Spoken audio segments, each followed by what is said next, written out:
Ara, amb la tercera i última sessió, que es titula Diplomàcia, climàtica i governança. Bríd, would you like to? I Maria?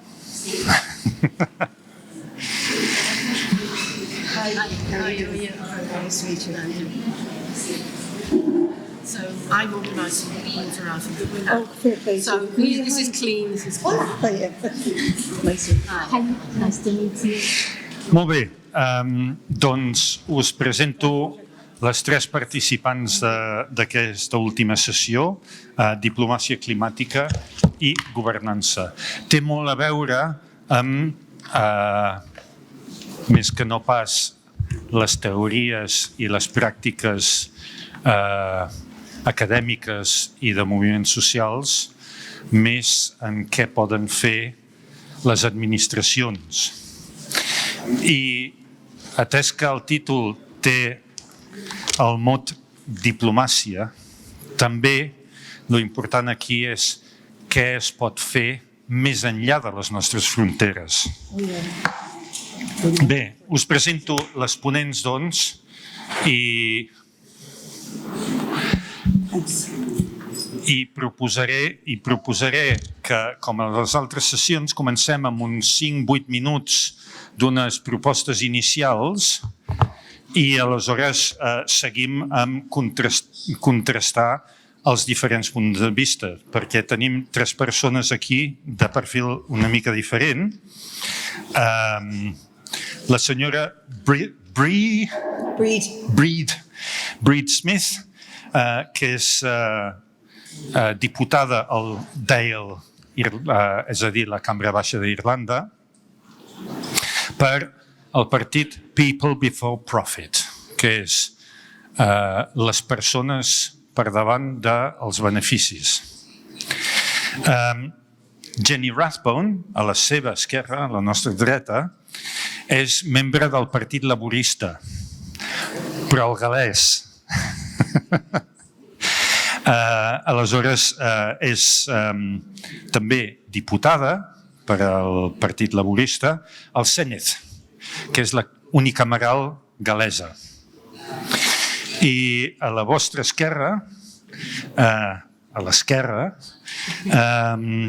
la conegudíssima Maria Dantas, que és una activista, ha estat diputada per Esquerra al Congrés espanyol, però és sobretot una activista, molt activa,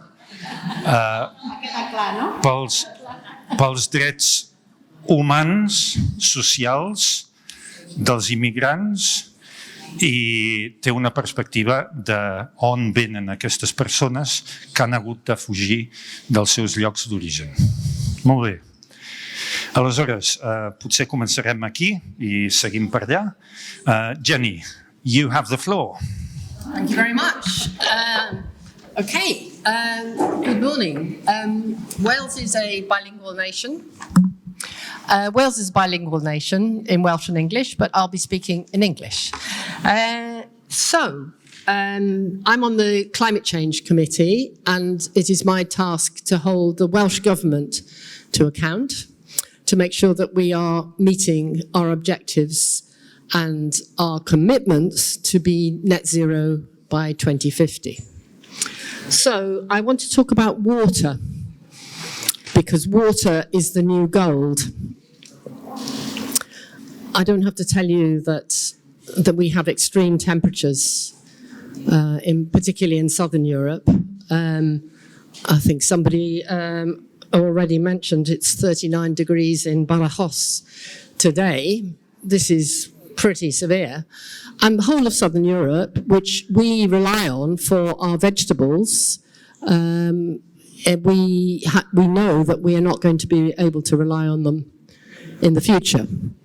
So we already have water shortages ourselves in the eastern part of Britain, which is where London is, where the majority of the population live, and it's also where our grains, fruit and vegetable in the majority are produced.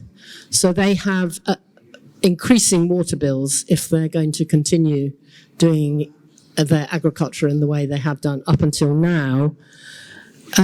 Wales, in contrast, has lots of water and increased flooding. So the picture in front of you, I hope, no, hasn't come up.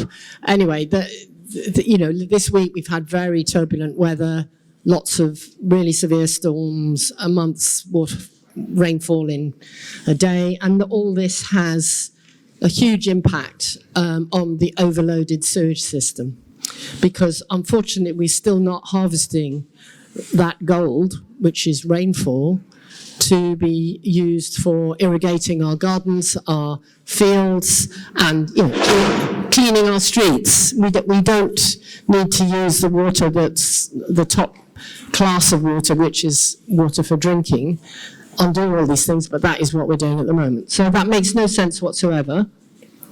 I have to remind you that water is a sensitive political issue in Wales.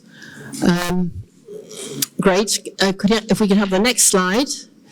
What is a sensitive political issue? Because 60 years ago, it was commonplace for England to just assume that Wales was available to provide for increasing populations in our cities around England.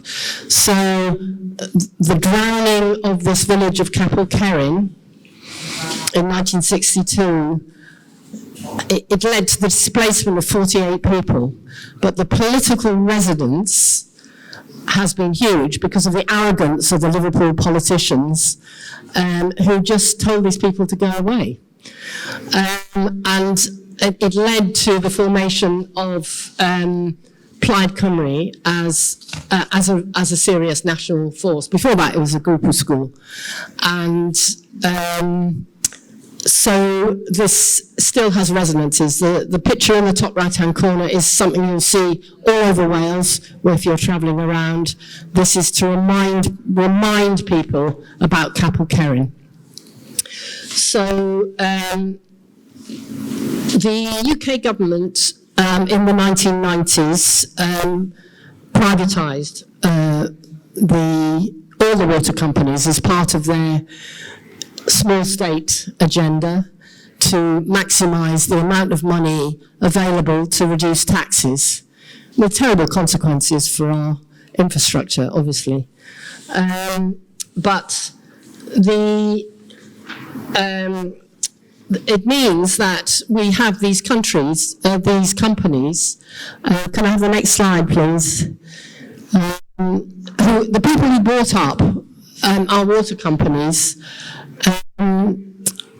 these are just two of them, but you can. I'm not suggesting you read all that, but basically Thames Water is owned by loads of private equity interests and private investors from other countries who have no interest in the water systems in Britain. They've just been extracting. They haven't just been extracting water. They've been extracting as much of the surplus value as they possibly could, and they have failed to use the money from customers' bills to repair the broken water system. There are leaks all over the place, and latterly, because of the increased rainfall, we now have a massive, massive problem of sewage just being dumped into the seas and rivers.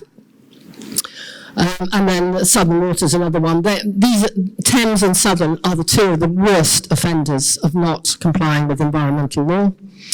And the environmental governance that we have since we left the European Union at the end of 2020 is only now getting into place. In England, we have an Office for Environmental Protection headed by a woman who knows how to get things done in public services. Interestingly, she says fines are a waste of time because it just gets put back onto people's bills and nothing changes. So she is now starting to use the law to insist that things must change. So last week she announced, or the week before, she announced that the Agricultural Department, which is called DEFRA for short, was in breach of environmental law, and they've been given 2 months to respond, and asked what are they going to do as long as they agree with her findings. If they don't do anything, she is minded, I think, to use the law to prosecute them, which is all very good. So what about Wales? Well, we have 2 water companies. One is called Diplomàcia, Cymru, which means Welsh Water, and that is a social enterprise, so you haven't got the same problem of private profit trying to suck out the maximum amount. But it's restricted. It can only sell water to Wales, so it can't do what would be a profitable business, which is to sell water to the east side of England. It's, at the moment, limited to that.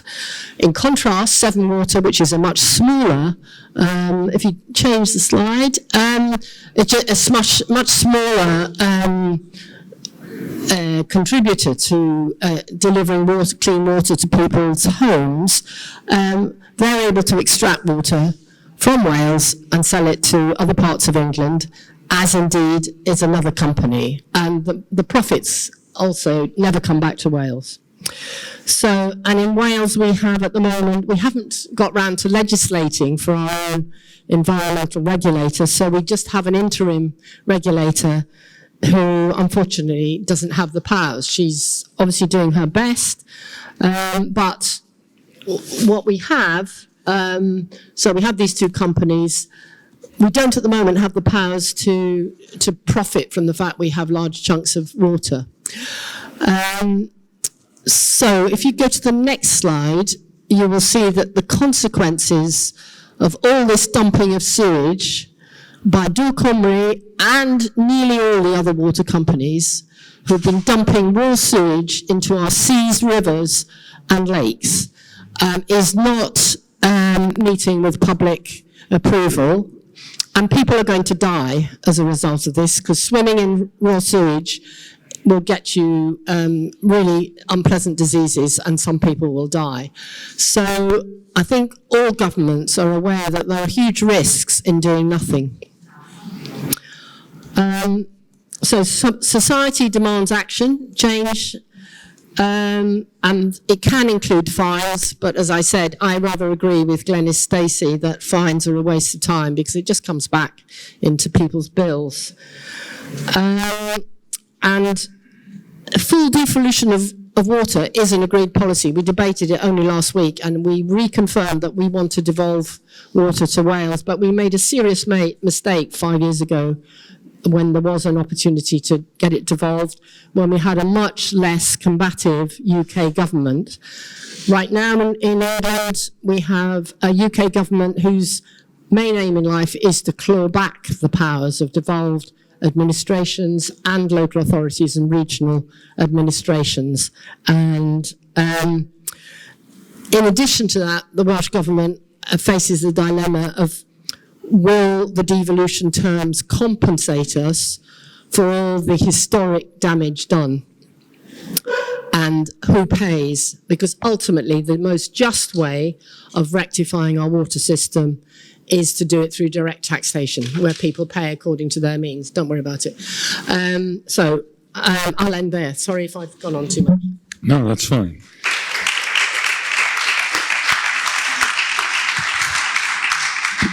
Okay, so if we can go on to... Sure. Okay, just to say thank you for inviting me, and I want to thank Louis in particular. I'm really sorry I didn't get to meet him, and wish him all the best in his recovery. It's interesting you started with water. I hadn't thought of kind of including that in the talk, but I wouldn't have been elected to Dáil Éireann, as it's known, the Irish Parliament, except for the massive mass movement campaign against the privatisation of water that took place in the Irish Republic between 2014 and 2016. And in 2016, 6 of us eco-socialist parliamentarians were elected as a bloc. and very much linked to that battle of ordinary people and workers and rural Ireland against the privatisation of water. So our modus operandi, if you like, inside Parliament is always to try and link legislative change to the struggles of people and workers on the outside of Parliament, and to make that a sort of, relationship very, very close and tight to changes that we need to get.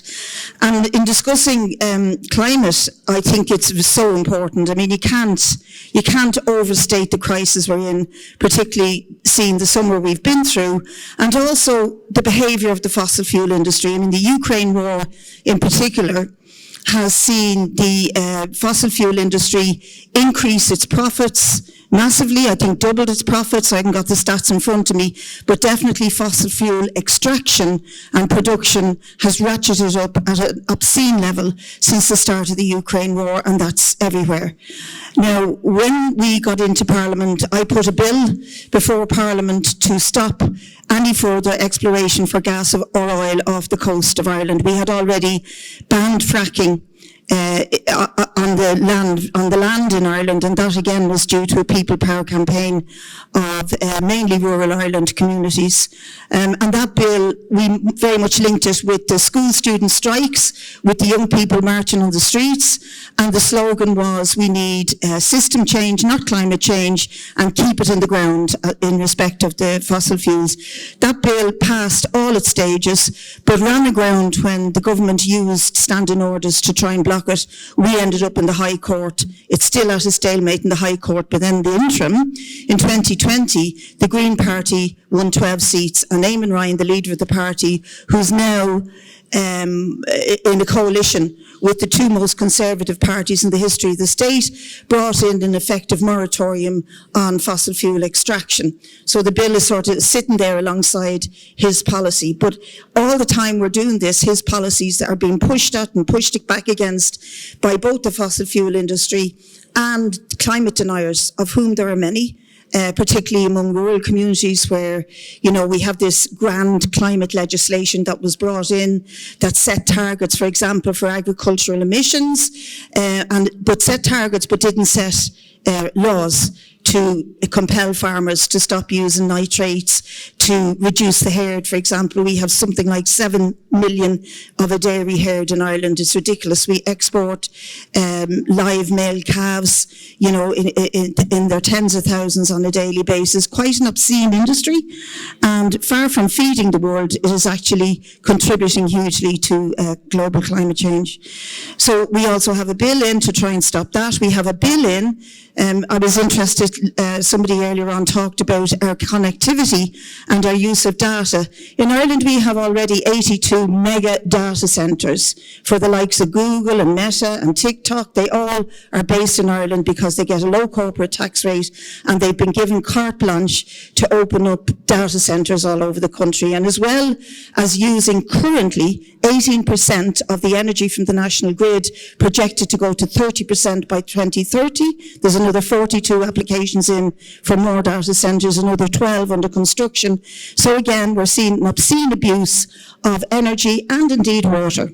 When one average sized data centre will use 500,000 litres of water per day to keep the cooling systems operating.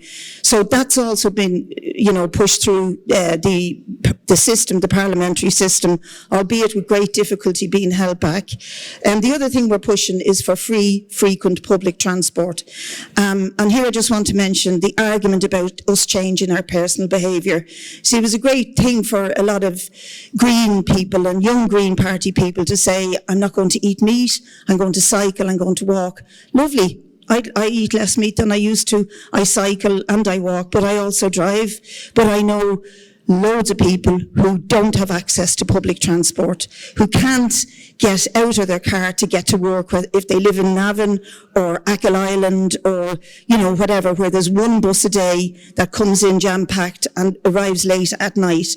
So you've got to change the system to allow for people to change their behaviour. And we're very much using the argument against personal behaviour being a solution to system change being a solution, particularly around the question of free, frequent public transport. Please tell me when I'm nearly due to finish. We do have also a bill in to ban liquefied natural gas terminals, which we don't have any at the moment. But again, the Green Party in government went into government with the conservative elements of Irish society with that as a red line, no LNGs. They're now relenting on that. They're now talking about bringing in LNG terminals that are state-run, as if somehow the gas emissions and the methane emissions would be better because they're state-run rather than privately owned. So we have a battle on our hands, but the last thing I want to finish on is, and we have a bill in to ban private jets as well. I heard it mentioned earlier on. So there's a lot you can do in Parliament, but it's really important to connect that to the movement. And the last thing I want to talk about is the movement, because I'm quite frightened about how passive the global climate movement has become. In 2019, there was a day of action of global climate strikes that involved, I think it was around 4 million people across 125 countries. Greta Thunberg came onto the stage and young people became the pressure point on all governments and all systems. That has ebbed backwards. And you can say it's climate angst or whatever. I personally think that people are overwhelmed by the scale of the crisis, but I think the Green Party taking roles in governments where they don't deliver has done us a lot of damage and will continue to do us a lot of damage. And that we have to link the question of climate change to anti-capitalism. We would not have the climate catastrophe were it not for the greed and the profit margins of the fossil fuel industry, agribusiness, you name it. So we have to begin to bring the consciousness of the climate movement to a position of anti-capitalism and challenge the system itself. Otherwise, we're allowing them get away with their greenwashing to make platitudes to McDonald's, for example, who have responsible for more emissions than Poland and Hungary put together, can say, oh, we're sustainable and we're going green and we provide salads. It's such a load of bollocks, and we are seeing it left, right and centre. So we really have to build a movement and go back to the young people and give them the confidence. And to be honest, I think they're getting there, because the Fridays for Future, the international statement this year was really interesting. And I'll just finish on this. They said, Friday for Future International, the capitalist system continually puts profits before people. Corporate greed for profit is driving the destruction of our ecosystems and the planets. Fossil fuel corporations like Exxon, Shell, Repsol only realise the projects that they engage in because of the money that comes from the banking and financial system of the global north. Identifying capital and global corporations as the primary causes of the crisis is crucial. And that's the young people saying that. So we have to take a leaf from their book. Thank you.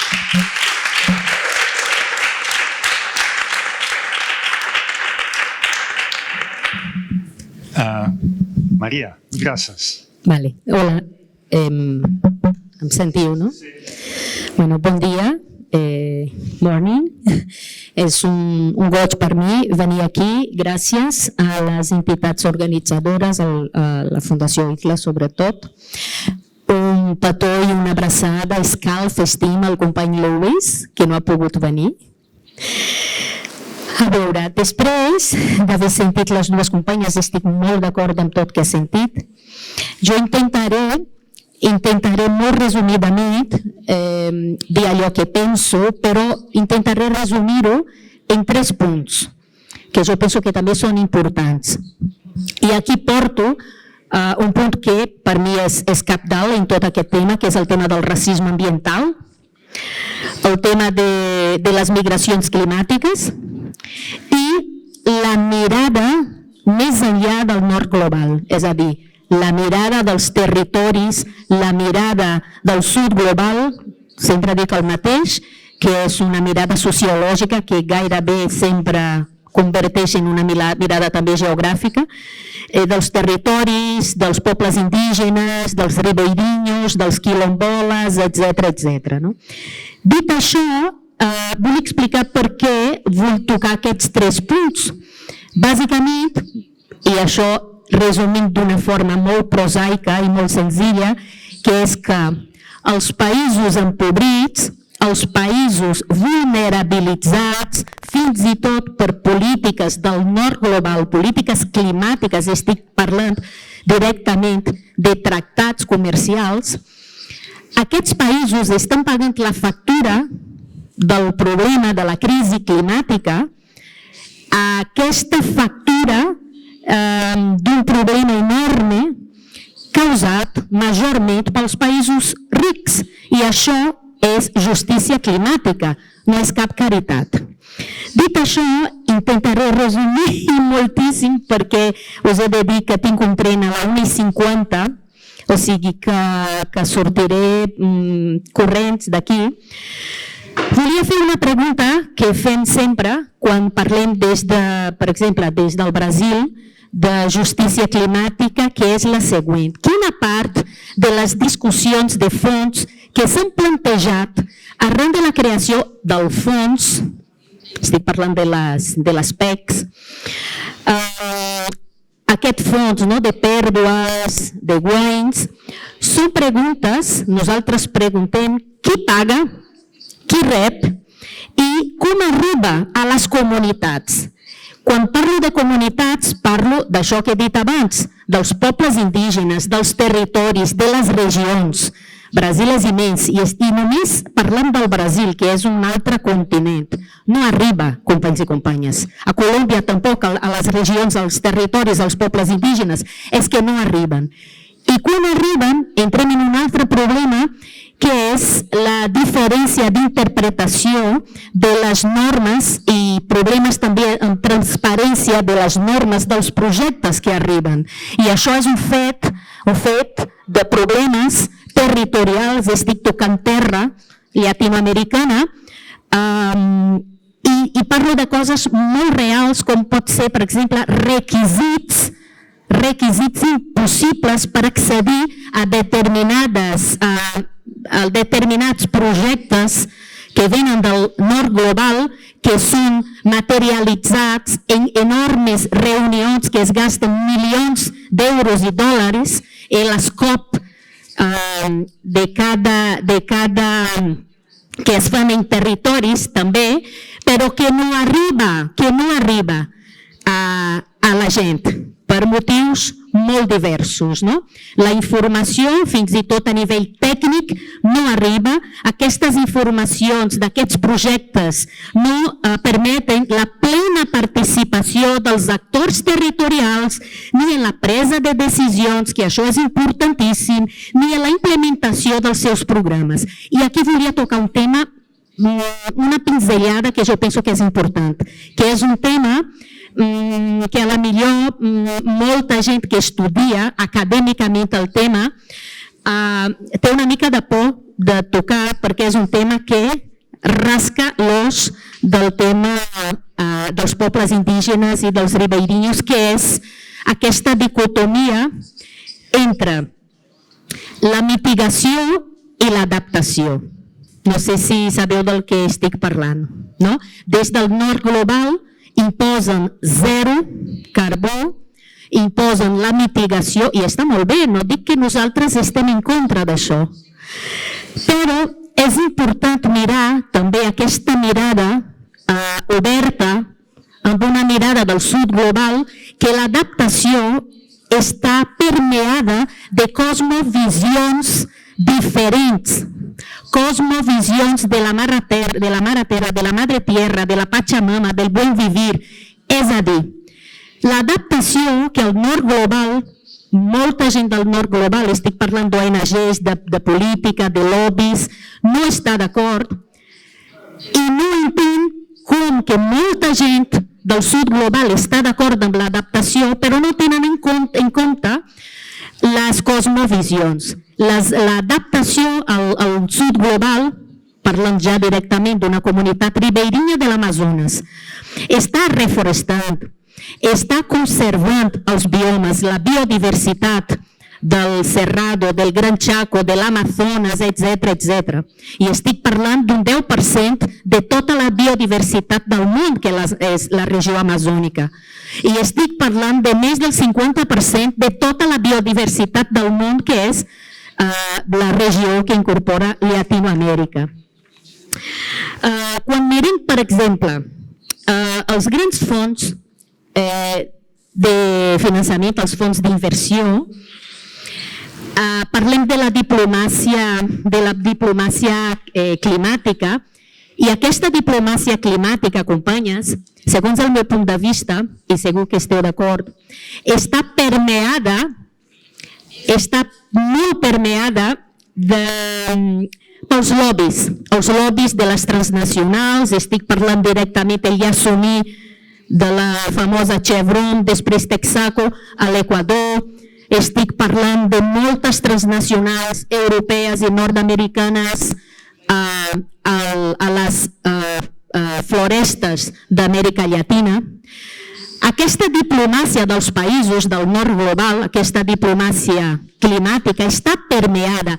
Les empreses i les transnacionals sí que han aconseguit permear aquesta diplomàcia. Però segons el meu punt de vista, encara, malauradament, la diplomàcia climàtica no ha aconseguit permear la política europea. Jo he estat allà 5 anys al Congrés i no ha aconseguit permear.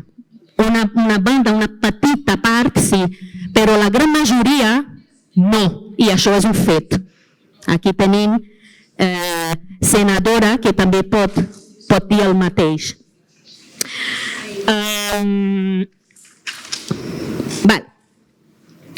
He parlat d'aquests murs que es posen a la participació regional amb la diplomàcia climàtica, que hauria de ser des de baix cap amunt i no només des d'amunt cap a baix, com es fa ara amb aquestes trobades enormes. La perspectiva anticapitalista, que és molt important, la perspectiva anticapitalista. L'enfocament de conservació, que també és molt important, no només el pensament i l'enfocament de mitigació, i acabo, company, acabo. He començat dient que anava a parlar molt poc i el company ja m'està tallant. I 5 cèntims sobre la migració climàtica, que això també té molt a veure amb la diplomàcia climàtica, amb els enormes acords internacionals, nord global, sud global, tractat amb Turquia, tractat amb el Marroc, per frenar directament l'arribada de persones refugiades que busquen refugi des del sud global al nord global, que s'estan afirmant tota l'acció exterior, però també la política exterior d'Espanya s'està fent per frenar la migració del continent africà al continent europeu. I d'això també s'ha de parlar, perquè la migració climàtica, que encara no està reconeguda a Ginebra 51, és ara mateix, i no ho dic jo, ho diuen grans especialistes, la major causa, més gran encara que les guerres, la major causa de desplaçaments interns i també de migracions cap a Europa. I no s'està parlant d'això. És més, no s'està ni tan sols legislant amb una mirada també ampla i mirant aquest racisme ambiental que des del nord global s'està legitimant aquesta diàspora que és la migració climàtica. Bueno, això. Gràcies.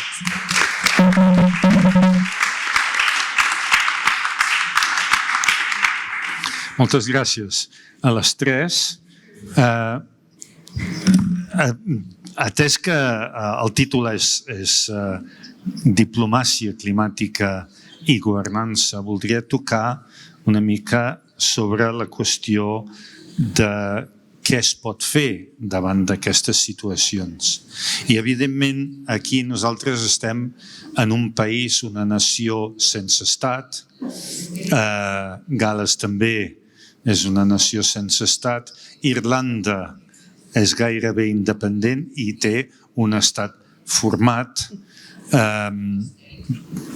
La qüestió és què podem fer des dels petits països, els petits mitjans països, amb o sense estat, què poden fer els parlaments, què es pot fer per ajudar a mitigar no el canvi climàtic, sinó aquesta injustícia climàtica.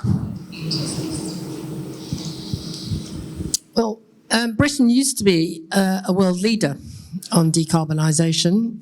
Obviously, in the last 10 days, the UK Prime Minister has just thrown a massive spanner in that works and destroyed huge amounts of the well-being and respect that used to exist. So that is our political problem. But if the United Nations didn't exist, we'd have to invent it. So I don't agree that COP26 is a waste of money. We can agree on how we do it, and we can discuss that. But even if all of Europe was to decarbonise and meet our net zero obligations, it wouldn't solve the problem. We'd still have a massive nightmare because China and India are far bigger than all of us put together. So we have to have negotiations. We have to ensure that the rich countries pay the countries who are about to be drowned, literally, disappear as the sea rises. In my own constituency in Cardiff, a significant part of my constituency will be underwater unless we change, but that's not the same as an island nation that is literally going to disappear. So we also have to guard against exporting our so-called wonderful green policies. So if we close down our steel industries because they're very intensive carbon users, rather than making them into green intensive users, we are simply exporting those carbon emissions to countries like China, like Brazil, where there are less severe regulations. And obviously we're increasing the carbon emissions by bringing the steel we must have if we're going to build lots more wind technology. You can't do it without steel. You cannot do it with wood. So we have the Wellbeing of Future Generations Act, which requires us to think of our global responsibilities in every action that we take in public services. When I was at COP26, I met the indigenous women of Ecuador, who we may have a commitment by Ecuador and Bolivia to say that they are committed to eco-justice, but the reality on the ground from these women was that they were still having the multinational companies walk all over them. We're not going to beat the multinational companies unless we work together to ensure that they're paying their taxes where they're generating their profits. The question of what small countries can do, it's actually, Louis did ask me to address that. I forgot to say it. But look, I think the starting point for us when we tried to change legislation was we looked at Bill McKibben's science of the 350 parts per million of carbon in the atmosphere. And he predicted 30 years ago that once the 350 limit is exceeded, then we're in trouble with the climate globally. When I put the bill to stop fossil fuel extraction in 2016, I put the bill before the House first. I think it measured 410 parts per million. By the time the bill was read in 2018, it measured 416, and I see Manu Lau recently said it's at 426 parts per million and will exceed 500 parts per million in 50 years. And we're really in trouble in terms of our existence, in terms of our ecosystems, our food production, everything. So I think we do have to go anti-capitalist because that is the only thing that's perpetuating and maintaining this obscene way of living. That is, the profit margins are the most important. You can have such good intentioned CEOs, for example, of companies who want to do everything green and sustainable, but they have to adhere to the bottom line, which is the profit margins that they deliver. And so it's not to have a go at people who make a lot of money, but it is to say it's not sustainable. It just is not sustainable. And we have to put the interests of planet and people before profit.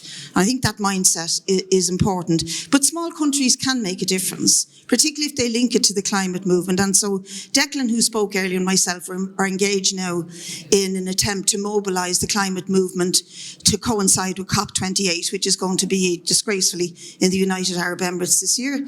And and we are going with an international mobilisation which is due to happen on the 9th of December. And I would appeal to climate activists in this room to aim for the same, because we do need to have coordinated international responses of the movement from below. We need to return to that, and parliamentarians can use their voice to bring that about.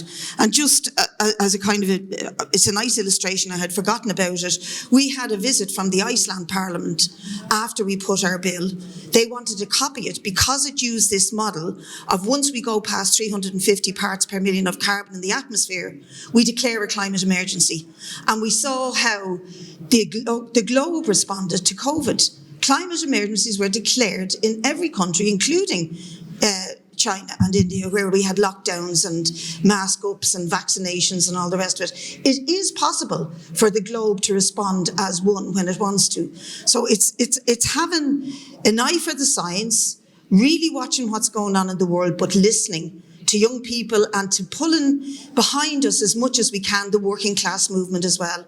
Transport workers, nurses, teachers, people who make society run, but who have to make this the heart of the interest of how we politically change the system we live in. The visit from the Iceland Parliament was to mimic our law. They thought it was a great way of approaching the climate emergency, and they wanted to mimic the legislation. I don't know how they got on, I've lost touch, but little countries can have an impact. We didn't even know they were watching, but they were. M'ha agradat molt el que ha dit la companya.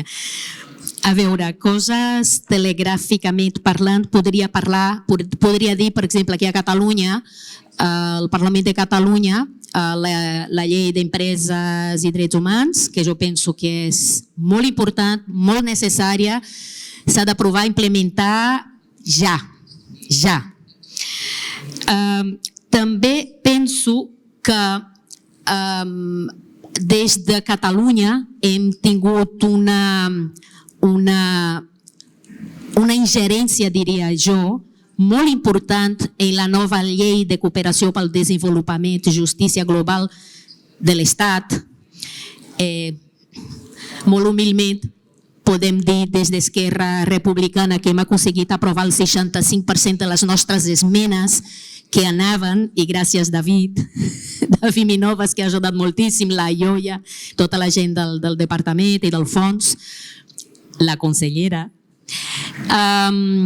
Hem aconseguit, òbviament, estem molt de part de les entitats, hem recollit els anhels i les propostes de les entitats, de la coordinadora, etc., però hem aconseguit realment donar un toc de drets humans, un toc feminista, un toc, diria jo, fins i tot antiracista. Una altra cosa és que des d'aquest espai, d'aquest país sense estat, ho podem aconseguir com a mínim portar a terme l'aplicabilitat exacta i real d'aquesta llei i aconseguir molt més en la propera legislatura.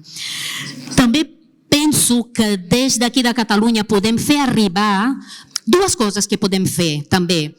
Podem intentar, com sigui, òbviament, des del Parlament de Catalunya, des dels agents, des de la cooperació catalana, des dels moviments socials i plataformes per la justícia climàtica, pels drets humans, podem aconseguir fer incidència real i efectiva o al Congrés dels Diputats o al Parlament Europeu, fins i tot des del món local, els agents locals també, des dels ajuntaments, etc., fer arribar la nostra veu i efectivament, com modestament, servidora i el nostre grup parlamentari vam fer al Congrés. I per acabar, una cosa també molt important que jo penso que és cabdal és escoltar la veu de la gent del territori, és a dir, des del govern, des del Parlament, però no només a nivell institucional, des del fons, no només a nivell institucional, però també aquest toma d'ACA des de les entitats, moviments socials i plataformes de Catalunya amb les seves germanes als territoris del sud global, d'aquestes regions que han de tenir veu i vot en el tema de la diplomàcia climàtica, que no tenen, torno a dir, no tenen veu ni vot. I des d'aquí i faig una pinzellada que la propera setmana, consellera, i David, vindrà una defensora de drets humans de l'ètnia Xacriabà, que és l'Artemisa Xacriabà, que estarà aquí vindrà per el Festival Esperança. Estarem amb ella, ve per la Fede, amb la Fede, jo estaré amb ella, estarà fins al dia 11, del 6 a l'11, i esperem que pugui parlar amb el govern de la Generalitat, amb el Parlament de Catalunya, amb el fons, i també farem moltes trobades amb aquesta defensora dels drets humans de l'ètnia Xacriabà del Brasil, aquí a Catalunya. I ara sí que és per acabar. Això és molt important, molt important, donar la mà a les entitats de base, i fer feina des de baix, però també aquesta feina des de baix, fent aquesta incidència institucional per la no ratificació de l'acord d'Unió Europea-Mercosur, que compta. Una petita regió d'Europa va aconseguir aturar la ratificació d'aquest acord, que ara volen dividir, i sisplau, companys i companyes del Parlament Europeu, del Senat i del Congrés, firmeu el comunicat de les més de 450 entitats per drets humans i mediambiental d'Europa i també d'Amèrica Llatina, per tal que aquest acord no es divideix la part comercial i la part política, perquè si no serà la debacle. No passarà com hauria de ser pels parlaments dels estats europeus que ara mateix s'està debatent a Europa. Fer molta incidència en la no ratificació dels tractats internacionals que tenen incidències nefastes als països del sud global, i mirar també moltíssim el tema dels biocombustibles que ens estan matant els nostres biomes també a l'Amèrica Llatina. Gràcies.